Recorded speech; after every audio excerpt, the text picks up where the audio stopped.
Welcome back to Rowrah. It's the British Open for Coma Cadets. Wood and Thompson are on the front row of the grid with Oliver York and Sean Butcher in third and fourth. Easton and Edgar are there on row 3 ahead of Draper and Quinn on row 4. An interesting racing prospect for the Coma Cadets, and it's sure to be wheel-to-wheel action, and the track conditions haven't really improved. If anything, they've actually got a little bit worse.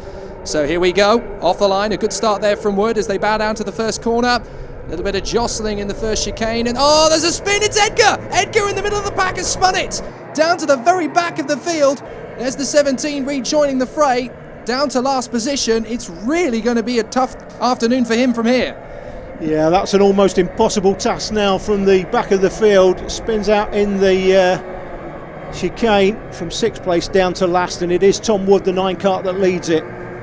The rest of the karts stream out of Iredale Hairpin and down to the bottom of the circuit through the stewardesses. I think I just saw Ben Wooldridge, who started down in 12th, moving into the top 6 there. He's sliding around all over the place, but I think he's managed to make up some good ground. Back to the front, and we've got Wood and York at the front of the field in the 9 and the 5, battling for the lead here, desperately trying to make the move. The S9 kart, Lewis Thompson there in 3rd place. We mentioned this in the last programme, Jake, but just for viewers new to the sport, the difference between 9 and S9. Anybody running a number 9, anything 1 to 15, means you finished in those positions in the British Karting Championships last year. If you see a number that has got an S in front of it, effectively, S9s we've got here, 9 and S9. S9 means that Lewis Thompson, in this case, in 3rd place there, finished 9th in the Super 1 Karting Championships last season. So it's getting very close between Wood and York, with York right on the tail of Tom Wood. He's not going to be allowed an instant to make a mistake here. He is going to pounce. In fact, he's actually nudging him down the straight. Come on, man, put your foot down. I want to go for the win here. You've got to go a bit faster than that if you want this win. And they hang to the outside as they head through the stewardesses. The lines all change in the wet weather conditions. It's not about inside lines. It's about where you can get the most traction out of the corner. So the lines are very changeable in kart racing, particularly when the conditions are this wet. So a lot of wheel-to-wheel stuff to come from these two, but they're starting to pull out a little bit from Lewis Thompson, who's going to need something special to get back on terms with them. 9 Tom Wood and 5 Oliver York. York is the highest seed in this class this season out of the British Championship last year. Finished 5th in the British Championship. Obviously Tom Wood finished 9th. If you are new to motorsport, numbers 1 to 15 always reserved for the British Championship runners from last season. So wherever you finished in the British Championship last year, if you finished 1 to 15, that's the number you can run on your kart, or car in fact, if it's a car event, if you want to. Motorcycles even. Unless you're called Valentino Rossi. Rossi's never run the 1 plate, he's always run the 46 on his bike.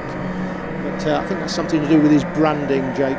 Similarly, Gordon Shedden doesn't like the idea of running with the number 1 in British touring cars. He loves 52. He said to me earlier in the season, I'll run with either 1 or 52, but I certainly haven't decided yet. So there's always a certain superstition with some drivers with their numbers. It's all about the racing on track here. We've got Lewis Thompson being hounded by the 18 of Sean Butcher, who started 4th and he's running 4th at the moment. He's certainly not letting Thompson get away. Oh, hopping over the curbs, big style there from Wood as he desperately tries to pull out a gap over Oliver York, and he's certainly doing it at the moment. There was millimetres between them on the last lap, and now there's a bit of clean air, a couple of kart lengths between them, and that's all it takes. Yeah, you notice as they came through the chicane there, Jake, on the exit of the chicane, it's quite a high curb, just saw it there in the background, and one of the reasons you have to run a protector over your sprockets here at Rowrah. I remember Ben Barnicoat years ago taking his chain off when he was leading by an absolute mile. He had about a 10-second lead here, took his chain off through that chicane whilst leading and did his dying fly act on the corner of the circuit. So it's never over until the finish line. And Oliver York knows that better than anybody. He's right on the tail of Tom Wood, desperately trying to get through. All it takes is one little error from the number 9, and he could get through. And there's a similar battle for 3rd place. Thompson versus Butcher. Wheel to wheel through the corners as they fly through Paddock Bend a little later on into the race. And those two still fighting, but look who's behind in 5th position. It's the 17 of Johnny Edgar. That's the man who spun going in the first chicane on the first lap. How has he pulled that back? That's an absolutely unbelievable drive in these conditions. Look at this. He's right on the back of the kart in 4th place now. He's looking at a podium here, Jake, from the back of the field in the chicane. You remember, he spun out, he's right the way down to the back of the field. He's now in 5th place and putting the karts in front under pressure. 15 years ago, we talked about a young lad called Lewis Hamilton making drives like that. Johnny Edgar is being mentioned in the same breath in my mind. This is fantastic. Up to 5th position already, and there's still a bit of a way to go. So we've got a bit of a gap now. Hang on, that's York. York is leading. So it looks like Tom Wood has made a mistake somewhere on the circuit. So that means that York is now leading Wood, and there's a bit of clear air between them. And we've got this fantastic 3-car train. Lewis Thompson, Sean Butcher, and Johnny Edgar. Now Butcher trying to make a move on Lewis Thompson, and Johnny Edgar is just sitting tight here. He's got plenty of time. All he has to do is just follow these boys round, and if they tangle with each other in the battle for 3rd position, he could snap up a very nice top 3 finish here. So down towards McRae's, and we look to see the leaders. There they are. It's still York just in front of Wood, and we've got Thompson, Butcher and Edgar in this nice little 3-car train as they head for the right-hander at Iredale's. And there's a bit of space between these 3, but look at Johnny Edgar. He is poised here. He's just getting on with things. He hasn't panicked. This is the thing. Even for a youngster, he has just got on with the job. Okay, oh no, they've tangled! The leaders, Wood and York, have come together.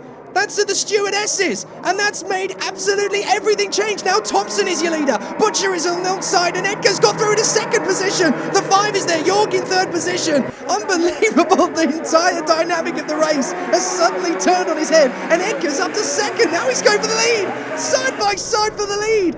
Edgar has gone from 5th position to 1st in a lap. I don't believe it. Unbelievable stuff by Johnny Edgar, spun back to last place through this chicane at the start of the race. He's clearly the fastest man on the track, and as evidenced there, 1:02.92 for Edgar. He's significantly quicker, has been significantly quicker than everybody else in this race, and out of the shot of the cameras, the 2 leaders obviously have tangled down in the stewardesses, and that's enabled the rest of these karts to get right onto the back of them, in fact past them, and it's Edgar that's out front. He's got 3 or 4 car lengths now, with Lewis Thompson in 2nd, York's down to 3rd, Sean Butcher still there in 4th place. As York up the inside of the stewardesses under Lewis Thompson, is certainly still close enough to take the win here, but Edgar's now got 8 to 10 kart lengths. As I live and breathe, I would not have believed that was possible at the beginning of that last lap. Johnny Edgar just stayed composed, got on with it and said, right, if you guys are going to squabble, I'm just going to take it. This is absolutely magnificent from Johnny Edgar. He's really proved to be the mature man here. And as they come over the start-finish line, 2 laps to go, and Johnny Edgar has actually got himself a nice bit of a gap here, because York is up to 2nd place, past Lewis Thompson, and Johnny Edgar, the man who spun on the 3rd chicane down to last place, has somehow found his way through to the front. He looks behind him, and he's got space to make a bit of a gap here. This is absolutely brilliant driving from Johnny Edgar. Now the battle for 2nd place on again. Thompson trying to make his move on Oliver York, and Butcher is still there. He's got a nice toe out of the hairpin there at Iredale's, and he's going to make his move perhaps around the outside. He almost overshoots straight into the gravel. Really pushing hard there. And the battle for 2nd position is far from over, but as far as Johnny Edgar is concerned, this race is done. He wants to pull away and get this victory. What a drive. Indeed, what a drive. His grandfather, Terry Edgar, we saw interviewed earlier, was a British champion. His father was a multiple British champion. His uncle was a multiple British champion. I tipped him when he was 3 years of age to win the British Cadet title in 2014. That's next season. He may well do that this season. We're at Rowrah next weekend. The next round of the Super 1 British Karting Championships is next weekend here at Rowrah, and this all bodes well for Johnny. We're not filming that event, but he'll be looking for another decent result there. Half a lap remaining as he come through Iredale's for the last time. There must be something in the water in the Edgar household. They are very good indeed at breeding champions. With half a lap to go, we are about to see another generation in the Edgar household take a very crucial victory, the British Open for Coma Cadets. What an amazing performance. We have to give it to him. A genius drive just when we thought it was all over for him and he would have to settle for a lower position. Johnny didn't. He fought for it. Tooth and nail, was not prepared to say die, into Paddock Bend for the last time. That is without a doubt one of the greatest victories I've ever seen in kart racing. Johnny Edgar takes it from York and Butcher. Johnny, Your dad was a multiple British champion, your uncle was a multiple British champion, your granddad was British champion. You are the British Open champion at just 9 years of age. Congratulations, a fantastic race. Just talk us through it from your point of view.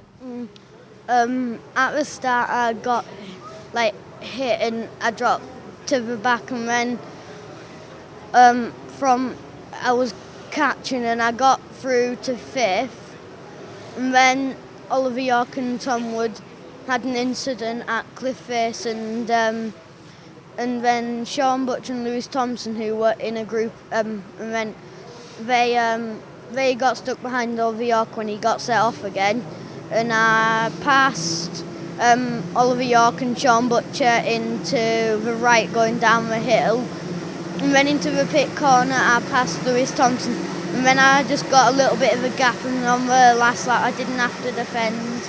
And I'd just like to thank Fusion Motorsport and my family, and Craig Boyd for being my mechanic, and John Davis for doing my engines.